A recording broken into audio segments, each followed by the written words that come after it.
Becoming by Michelle Obama. In 5 minutes, you will get the best of this book. Becoming will use Michelle Obama's life story to motivate you to move forward with your dreams regardless of your circumstances, criticism, or what people think. We recommend this book to a 37-year-old mom who works, the 23-year-old who wants to go to law school but is afraid it might be too hard and just needs some inspiration, and anyone with a desire to change the world for the better. Michelle Obama hasn't always been as successful and well-known as she is today. Long before she was a lawyer, working mom, and first lady, she was Michelle Robinson. Growing up in the Chicago South Side, her loves included learning, jazz music, and Stevie Wonder long before she met Barack. In a quickly decaying neighborhood and school situation, Michelle's mother helped her excel. Her hard work would later lead to her studying at prestigious universities and developing a desire to help people. There are some life lessons you'll learn from Michelle Obama in her book Becoming. This record-shattering memoir, and nearly 20 million copies sold, will pull back the curtain on the family's time in the White House. It will also remind you how authenticity, resilience, and hard work lead to success, even if it's not the kind of success you might have planned for. Here are the 3 most helpful lessons you will learn from the life of Michelle Obama. Lesson 1. Be proactive about learning and getting a good education, regardless of how good or bad things are around you. The South Side of Chicago saw a huge demographic change between 1950 and 1980. In the 50s, its residents were 96% white. Just 30 years later, it was 96% black. Michelle Obama began life right in the middle of this, and at her school, there was a good mix of different people. As she grew, an increasing number of her wealthier neighbors moved to the suburbs and took their money with them.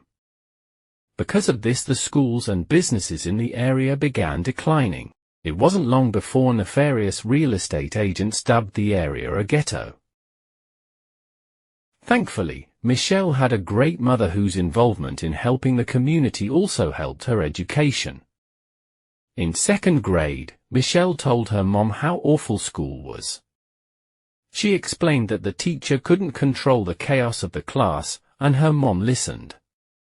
It wasn't long before Michelle tested into a 3rd grade class of high-performing kids. Looking back, this was a crucial step to her success in school. Her drive helped her get into an equal opportunity school with great teachers and other top students like Michelle. She continued to work hard amid doubts that she could do it, especially when comparing herself to the other high-achieving kids.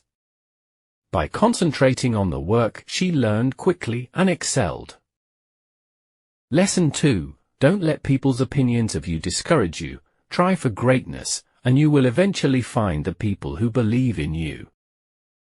Even though she was in the National Honor Society, class treasurer, and heading toward being in the top 10% of her class, Michelle still had opposition. She once had a meeting with a college counselor who said, "I'm not sure you're Princeton material." Michelle had hopes to go there because of an older brother that was already there. But this advisor, who should have been a professional, only told her to lower her sights. But she didn't let this get her down, applied anyway, and got in. Sometimes you need to ignore the people who should be giving you the best advice to just go with your gut and shoot for the moon.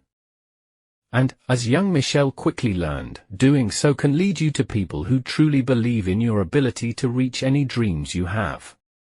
While Princeton was mostly white, Michelle got involved with an organization by the name of Third World Center, TWC. This group gave support to students of color.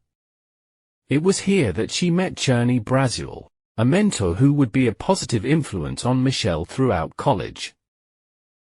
Lesson 3. Don't fear using your strengths and ideas to try to improve the world, no matter how prestigious a position you may be in. Over the next few years, Michelle would go on to study at Harvard. After that, she began working for a law firm in Chicago. It was there that she met Barack Obama. Although she had some initial doubts about him, she quickly caught on and they were eventually married. Fast forward a few years, and the Obamas and their 2 daughters are about to move into the White House as the first family. They felt like they were in a whole new world with secret security and new protocols for even the simplest of things in life. Their typical date night of dinner and a show, for example, was no more due to all of the security restrictions in place. It was also hard for Michelle to get involved as the First Lady acting like an elected official is frowned upon. But she did find ways to be herself amid this strange new universe she and her family. Her commitment to raising her daughters, for example, was one thing that Michelle wouldn't let go of.